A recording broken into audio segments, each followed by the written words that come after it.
அதாவது அவர் ஓப்பனா கால்ல விழுந்துட்டாரு. இவங்க ஓப்பனா கால்ல விழுவாம, இந்த மாரி விஷயத்துல போய் இப்ப சரணடைஞ்சுட்டாங்க. இங்க ஒரு விஷயம் நடக்குதுன்னா, உடனே ஏன் டெல்லிக்கு போணும்? இங்க இருக்கிற மக்களே உன்னால பார்க்க முடியல. நீ டெல்லியில போயிட்டு நான் என்ன பண்ண போறேன்? இந்த மாரி எங்க தலைவர காப்பாத்த போறோம். 16 நாள் எங்களுக்கு வந்து காரியம் நடக்கணும்னு சொல்லிட்டு, நீ அங்க போயிட்டு இப்ப தைரியமா வர. ஏன் வர? புஷி ஆனந்த் இப்ப வெளிய வராரு பாருங்க. அப்ப இதுலருந்து என்ன தெரியுது? அங்க வந்து கிரீன் சிக்னல் விழுந்துச்சு. நமக்கு அடிமை ஆயிட்டான் இவன்.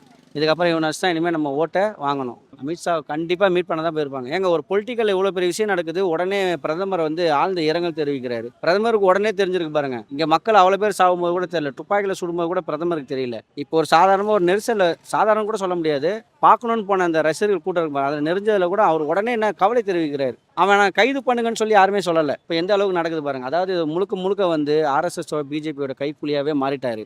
ஆனா இவன் வர்றவங்க எல்லாம் என்ன சொல்றாங்கன்னா, குரான் மேல சத்தியம் மட்டும் சொல்றாங்க. தலைவன் அது அழகு கிடையாது. என்ன முதல்ல வந்து பாருங்க, நான் எப்படி உழைக்கிறேன்னு பாருங்கன்னு சொல்லிட்டு வர்றவன் பேர் தான் தலைவன். இவன் ரசிகர் கூட்டத்த வச்சுக்கிட்டு பண்ணிடலாம்ன்றதால ஒண்ணுமே முடியாது. தமிழ்நாட்டை பொறுத்தவரைக்கும் எந்த கும்பனாலும் தொட்டு கூட பார்க்க முடியாது. ஏங்க ஒண்ணும் வேணாங்க. நாளைக்கே அஜித் இங்க நடந்து வர்றாருன்னு சொன்னா, யாரும் நானே சாதாரண மக்கள் தான். போய் பார்க்கணும்னு தான் பார்ப்பேன். அவர் வந்து நிக்கிறாரு, நான் அவருக்காக ஓட்டு போடணும்னா நிக்க மாட்டேன். நல்ல தலைவன தேர்ந்தெடுத்து வச்சிருக்கு இந்த தமிழ்நாடு. ஒருபோதும் மாறாது அது. ஆனா இவங்க என்னன்னா, இந்த ரசிகர் கூட்டத்த பார்க்கணும்னு போற கூட்டம் தான்.